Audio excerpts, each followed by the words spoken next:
Os plateumintos, que fazem parte do grupo dos plateumintes, são também conhecidos como vermes achatados.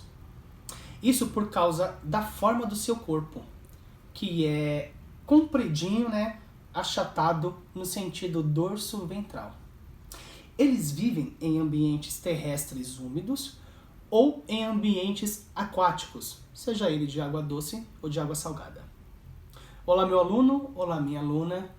Eu, professor Josemar Ferreira, convido vocês para mais uma aula de invertebrados e hoje o nosso assunto são os plateumintos, os vermes achatados.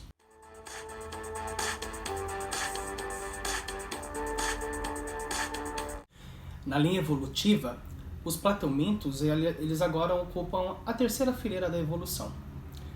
E aí, sempre quando a gente fala de linha evolutiva, quer dizer o seguinte, que ele possui uma característica nova, mas algumas características ele herdou do seu, vamos chamar de ancestral.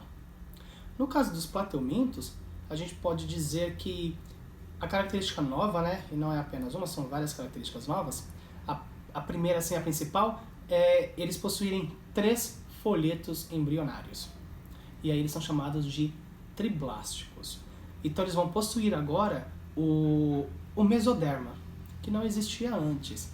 Antes, entre o ectoderma e o endoderma, que as esponjas e os cnidários possuíam, tinha a mesogleia, que era um conjunto de massa acelular. Agora, entre a ectoderme e a endoderme, vai existir aí a mesoderme.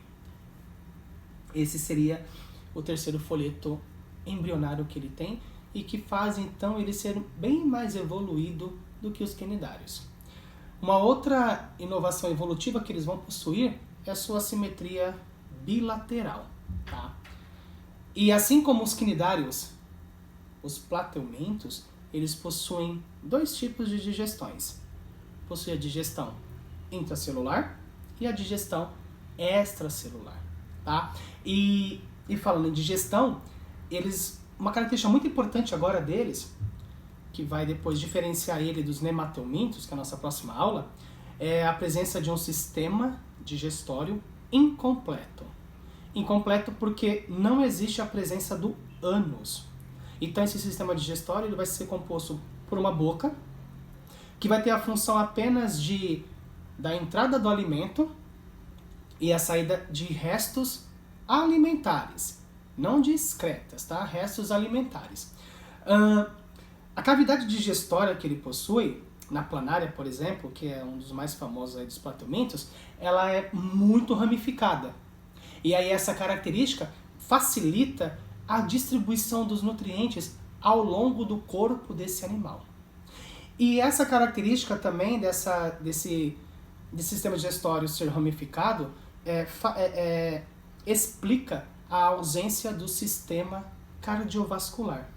Então não precisa aí do sangue para levar aí os nutrientes até as células, tá? Por ele ser ramificado, ele já vai sozinho. Ainda não existe aí um sistema respiratório, tá? Também como não existe o cardiovascular. Então, como que eles vão respirar, né, professor? Bem simples. O corpo achatado que eles possuem, né, dorso-ventralmente, e por eles serem bem fininhos, né, ter pouca espessura, facilita aí a passagem do oxigênio e a saída do gás carbônico. Então, nesse caso, as trocas gasosas, elas são bem facilitadas e elas ocorrem da seguinte maneira, através da superfície. O gás carbônico consegue penetrar e ele se difunde aí até as camadas mais internas do corpo desse animal, enquanto o gás carbônico e as excretas nitrogenadas, e nesse caso também a gente está falando de amônia, eles conseguem ser eliminados por essa mesma estrutura.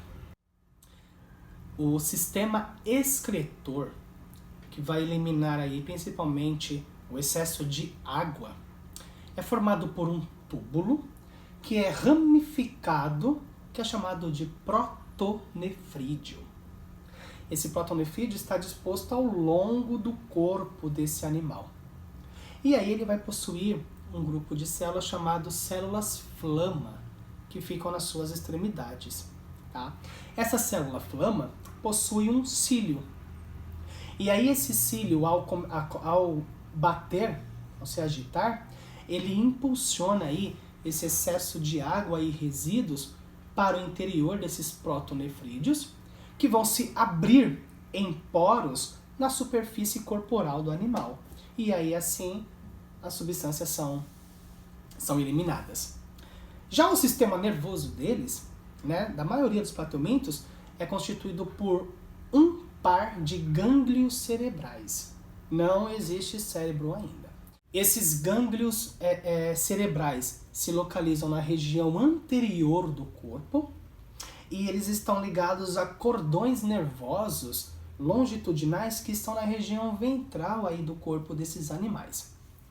Os órgãos sensoriais também se localizam lá na frente, tá? Vamos chamar de cabeça, tá? Na região anterior do corpo. E na maioria são chamados de ocelos, estão presentes principalmente nas planárias, tá?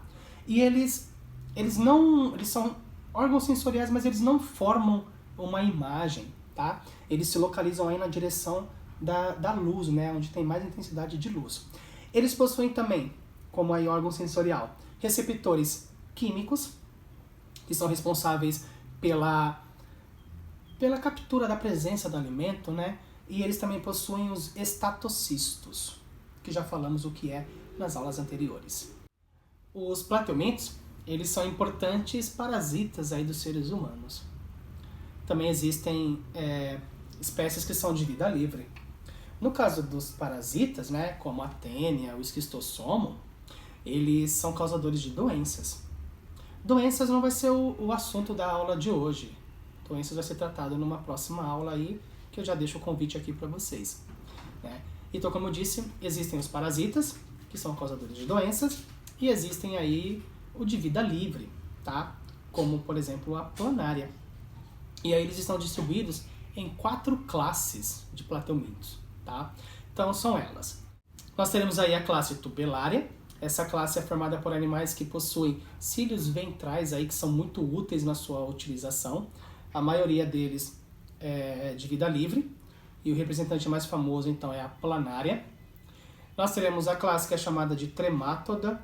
Essa classe ela já possui ventosas, não possui cílios. Essa classe ela faz parte do grupo dos parasitas.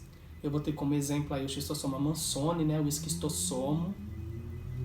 Numa terceira classe eu vou ter a classe chamada cestoda. Nessa classe os animais possuem ganchos, né, ou ventosas. Eles não possuem cílios, eles não possuem tubos digestório e eles são parasitas. Eu vou ter aí 2 representantes muito famosos aí, que são as tênias, né? Tênia solium e Tênia saginata. A Tênia solium, ela se encontra no corpo, geralmente, do porco, enquanto a Tênia saginata se encontra aí no corpo do boi. E uma quarta classe aí nós temos a classe que é chamada de monogênea, né? Que são classes que apresentam ventosas, né? E possuem ganchos. Todos eles são parasitas, principalmente são ectoparasitas de vermes aquáticos e também de alguns peixes. Para finalizar a nossa aula, vamos falar como que acontece a reprodução.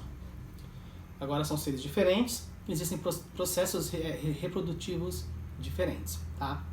A reprodução, por exemplo, ela pode ser assexuada.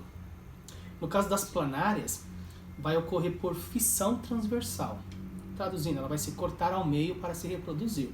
Então essa planária ela vai se fixar ali no solo, no substrato, no lugar, e aí depois ela vai se esticar, até que o corpo dela seja cortado ao meio. E aí, por regeneração, vão se formar aí 2 planárias, tá? A capacidade regenerativa desse animal é muito grande. Tanto é que uma planária cortada em vários pedacinhos transversais, cada pedacinho daquele que foi cortado origina um novo indivíduo, tá? Porém, na sua maioria, os plateumintos eles são monóicos, tá? E aí a fecundação cruzada entre eles é uma coisa muito comum. Então, 2 planárias, por exemplo, podem se encontrar, elas vão encostar os seus poros genitais um no outro, vão trocar aí espermatozoides, e aí elas vão se separar. Cada um vai seguir a sua vidinha. De repente, o zigoto que foi formado ali, ele vai ser envolvido, né, por um casulo, vai sair do corpo desse animal, e aí ele vai ficar livre no ambiente. Vai passar um tempo, eles vão se desenvolver e vão virar indivíduos. Nesse caso, eles não passam pela fase larval, e a gente fala que isso é um desenvolvimento direto. Já nas tênias, né, no grupo dos céstodas, já acontece o contrário. Elas também são monóicas, tá? E elas conseguem fazer uma autofecundação. Entre aspas, grotescamente falando, elas conseguem fazer sexo com elas mesmas e elas conseguem elas mesmas se, entre aspas, de novo, se engravidarem. Lembrando que elas não engravidam, tá? E aí, nesse caso, o desenvolvimento não é direto. Ele é um desenvolvimento indireto. Vai se formar uma larva primeiro, para depois essa tênia ficar adulta. Já no grupo do esquistossomo, que é o grupo tremátoda, vai acontecer o seguinte: eles são dioicos, então existe o representante macho e a representante fêmea, e aí eles vão, né, cruzar ali, e eles vão ter um desenvolvimento também indireto, vai ter uma larva aí antes de o indivíduo ser adulto. Uma coisa que é importante sobre os vermes, né, é que geralmente nesse caso as fêmeas, elas são bem maiores que os machos. Então, geralmente quando você vê uma imagem de um esquistossomo, você vai sempre ver a fêmea meio que acoplada ao corpo dele, e essa fêmea ela não cabe no corpo dele, porque as fêmeas são maiores que os machos. Tudo bem? Então, meu aluno, minha aluna, era isso que eu tinha para falar para vocês sobre os plateumintos. A aula com certeza ficou curtinha, porque eu dividi aqui o momento de falar sobre as doenças. Então vai ter uma aula só sobre as doenças de todos os vermes aí possíveis. Eu aguardo vocês numa próxima aula, que vai ser sobre os nematódios, né, os vermes agora cilíndricos, que obviamente são mais evoluídos do que os plateumintos. Espero que vocês tenham gostado, espero que vocês tenham curtido, e até uma próxima.